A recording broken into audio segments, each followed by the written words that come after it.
Hey guys, Austin here, and I'm coming at y'all with more Creepypasta. And in my next video, the video that's uploading now, in the description, there's a question for y'all guys, and I would like an answer. I don't know what to do, so I would like y'all's opinion. But if y'all please give me y'all's opinion, thank you. Alright, the holder of song.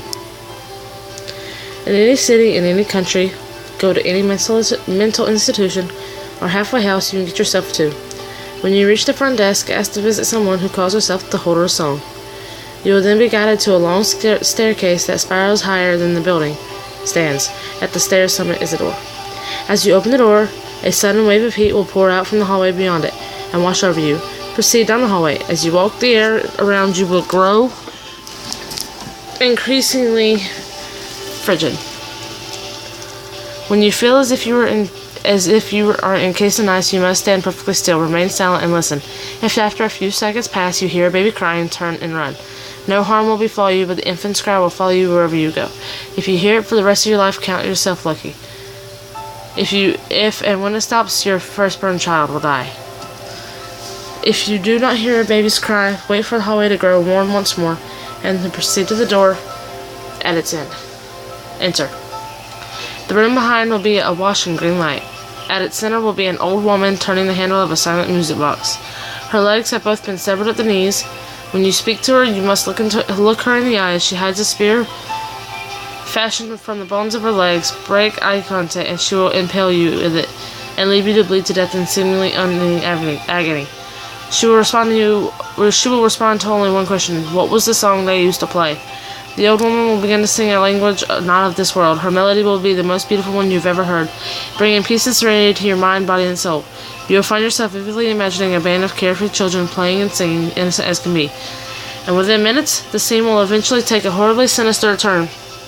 The children will begin to fight each other, and their conflict will quickly escalate to the most brutal, lethal violence you can conceive of. They will impale each other on wooden poles, disembowel each other with sharp rocks, and even rip flesh from bone with their bare hands.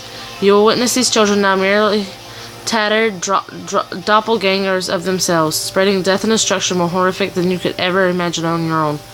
You will see a naked boy drenched in blood, singing with delight as he runs through a hellish wasteland, pursued by unspeakable monsters. They will overtake him and utterly destroy the song, still issuing forth from his shredded lips all the while.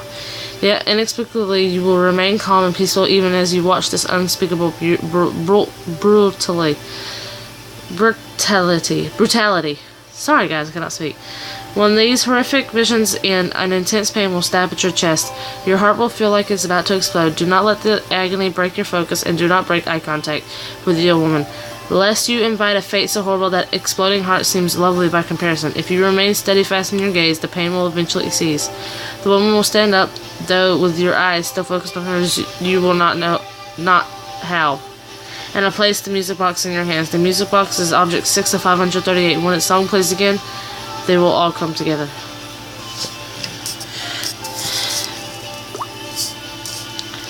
The holder of the path. In any city, in any country, go to any mental institution or halfway house you can get yourself to. When you reach the front desk, ask to visit someone who calls himself the holder of the path. The worker there will try his best to keep a look of indifference on his face while handing you a key which, as he will explain, belongs to an unused supply closet in the building. If only it were that simple. Upon locating and unlocking the correct door, you will find yourself staring out into a narrow, winding road suspended in an endless void, the sight only occasionally obstructed by the massive outlines of things best left undescribed. To fall off the path is to be thrown out of reality itself. A nightmarish eternity of inconceivable horror awaits anyone who either stumbles into the void by their own error, or is dragged off the path by the timeless monstrosities that reside on the outskirts of creation. If you should ever feel as if you're being watched while traveling through this piece of oblivion, the best chance you have is to immediately freeze in place and hold your breath. Continue to do so until your audience either loses interest or moves in to claim you. If the latter should occur, feel free to scream as hard as you want, though your screams will fall on deaf ears. At the end of the path lies a door that leads to a small dirt cake throne. Propped up against the room's far wall is a heavily emaciated horse. corpse. What's left on his skin has long since blackened with necrosis. Approach it and ask one question. How did they acquire guardians?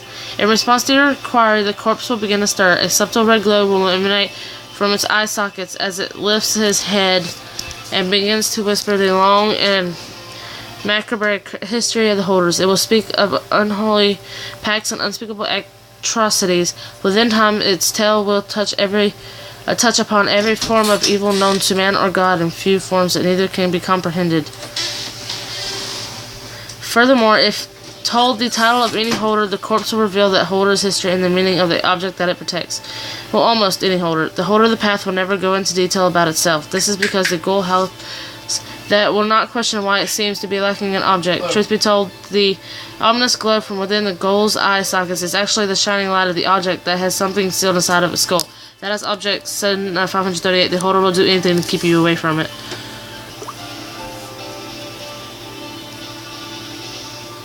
The holder of wealth.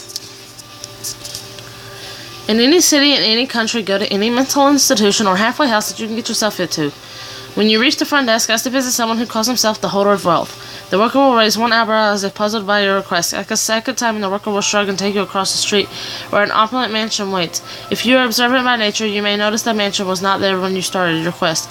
Its owner would rather you didn't think about such things. Inside the front door will lie a grand staircase spiraling up across the foyer. The walls will be covered with fine paintings, and a large marble statue which will rest on the pedestal by the base of the stairs. The statue's eldritch features will evoke an image of a truly horrific beast that once both alien and evil. Admire it all you want, but don't touch it unless you wish to awaken the starved monster. Ascend the staircase. As long as you don't touch anything, you will be safe. Don't panic. At the top of the stairs, you will find a small wooden door. Its plain and unassuming appearance is a sharp contrast to its decadent surroundings. It will open on its own for you, so as long as you are not afraid. Past it, you will see a man with a pointed goatee and a short cropped, gelled hair standing behind a large mahogany desk. His suit is made of both human flesh and Italian silk. He may speak at great length. He will talk about his amazingly beautiful house and the lovely statue of his concubine resting downstairs. Do not interrupt him and do not answer any questions he may ask. When he is finished, still yourself and confidently ask, "May I have my salary?" He will proceed to explain to you in great detail the value of life. He will talk of things worse than death, and he will tell you exactly what he expects you to do. The fabulous interior of the room will not rot away. Oh, the will rot away, and the floor will turn from French weave to feces. The man's appearance will become psychological and unimaginably horrendous. He will fish out a small banknote from the pockets of his human suit and hand it to you. That note is object 8 of 538. The holder is counting on you to spend it. Alright guys, that was 3 parts of the holder series. We're getting there. Only read 8, but that adds. If you're liking this, please let me know if you want me to do more. Bye guys.